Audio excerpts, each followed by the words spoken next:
There it is. Listen, so social media plays a really, really big part of our lives. But what happens when somebody buys a platform like Twitter and dysregulate it? All right. So online, we have the one and only CNN correspondent and best-selling author Bakari Sellers. Bakari, good morning. Good morning. How y'all? Man, we doing good this morning, man. People are actually nervous about what the sale of Twitter to Elon Musk could mean with the upcoming elections. So what do you predict, and what are your thoughts? Well, I mean, I think the concern is real because Elon Musk, the first thing he did was fire all the execs, and he's deregulating it. I mean, he's going to have a place, and you've seen an uptick in the N-word. You've seen an uptick in you've seen an uptick in the vile language that's allowed on social media, and so it's going to be a cesspool, and that's the way people want it. And so there's going to be, if you thought Twitter had a lot of misinformation, just wait. It's going to be that much worse. Oh, wow. And so what are your thoughts, Kay? Well, I was have you heard about what's the latest on Donald Trump getting his Twitter account reinstated? Because I know he said something over the weekend about he was going to stand on Truth Social or whatever his network is. But do you think he's going to get back on Twitter? I think that he probably will have the opportunity to. But, he owns his own social media platform. Ain't nobody over there but him and his relatives. Don't nobody use it. But, I think that he's going to stay on his platform until Elon Musk has to buy it. But he's going to have an opportunity to come back, and that's what's going to happen. There are a lot of people who were banned, and this may sound strange, but there are a lot of people who banned off Twitter who are much worse than Donald Trump, who will get their platform and will get their account back. And it's going to be, it won't be the same.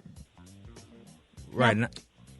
Now, Bakari, I was reading some articles online about companies bailing on Twitter if Donald Trump comes back or if they don't regulate the platform and allow hate speech. Do you think it's going to have an impact on the bottom line in terms of advertisers on Twitter? The unique thing is that Twitter really doesn't make a lot of money in the first place. I mean, that's kind of what people sometimes forget.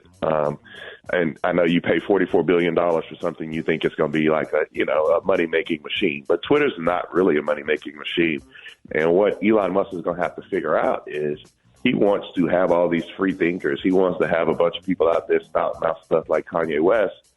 But advertisers aren't going to go for that. And you've already seen advertisers pull back. So, we'll see what happens. I just don't think what Elon Musk wants to do with Twitter is sustainable. But, I also don't have $44 billion, so I may not know what I'm talking about. Right. So should we delete black folks? Should we delete our Twitter accounts? Or just because I don't really be on there for real? I'm not deleting mine. People always want to take the stand and say, let's go out there and delete our Twitter account. But you have to be in those spaces, meeting people where they are, combating that stuff. It's a lot of energy. Now, you might want to take a break from Twitter, which is fine. I think that we shouldn't use it as much. But deleting your account for what? That's not going to change much of anything. Right. I got one more question. Yeah, go ahead.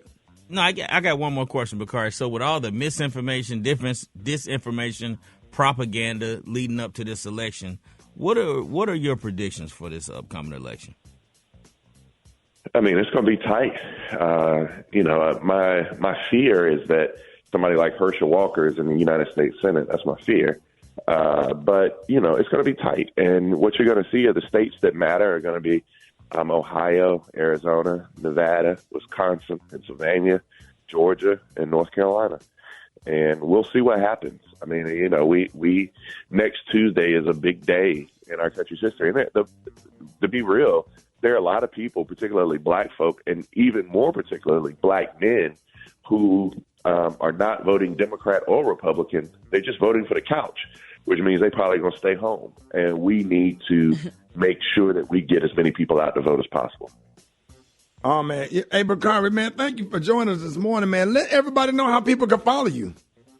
Well, on Twitter. I'm on Twitter. The irony. The irony of this. Bakari_Sellers, and then come check out some beautiful pictures of my wife and kids on Instagram at Bakari Sellers. So thank y'all so much. I'm here whenever y'all need me. There it is, y'all. Y'all give it up and show your love for the one and only Bakari Sellers.